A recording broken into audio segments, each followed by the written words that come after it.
Noshki oil tanker truck ٹپی 4 گیش مردم بیران بتاریز کی حکام ردا نوشکی آئل ٹینکر تراک مزید 4 مردم کراچی نجی اسپتال بیران بتک ریز کی حکام ردا کراچی علاج نیامہ بیران بتگی مردمانی کچ ششدہ سربتا شابید نوشکی آئل ٹینکر ٹرک دا ٹپی ورد اسپتال زیر علاجہ زانب بی بی بلوچستان ضلع نوشکیہ آئل بردار ٹرک آتش زدگی نعمت راکے تک چرشیا سرا ڈرائیور بیران ابتاد مردم ٹپی بھی تک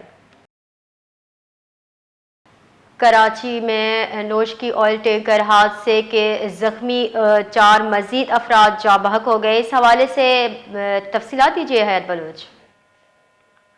جس کہ گزشتہ دنوں جو افسوسناک واقعہ پیش آیا تھا نوشکی میں آئل ٹینکر میں آتش زدگی کے بعد جو خوفناک دھماکہ ہوا تھا جس کے بعد ڈرائیور موقع پر جاں بحق اور 70 افراد زخمی ہوئے تھے۔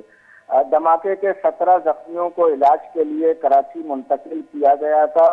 اب جو دوران علاج مزید 6 زخمی دم توڑ گئے۔ ترجمان بلوچستان شاہد رند کا کہنا ہے کہ لیاقت نیشنل اسپتال میں 5 افراد گزشتہ رات جاں بحق ہوئے اور 6 زخمی آج صبح چل بسا۔ جاں بحق افراد میں عبدالباسط، مصطفیٰ، در محمد، سلمان، عزیر اور تنویر شامل ہیں۔ لاشیں نوشکی روانگی کے لیے مرحلہ وار منتقل کی جا رہی ہیں۔ ترجمان بلوچستان کا کہنا ہے کہ لاشوں کی منتقلی کے لیے ایمبولینسز روانہ کر دی گئی ہیں۔ ایمبولینسز کے ہمراہ محکمہ صحت بلوچستان کے حکام بھی تاحال باقی جو زخمی ہیں وہ اسپتال میں زیر علاج ہیں۔ جی بہت بہت شکریہ۔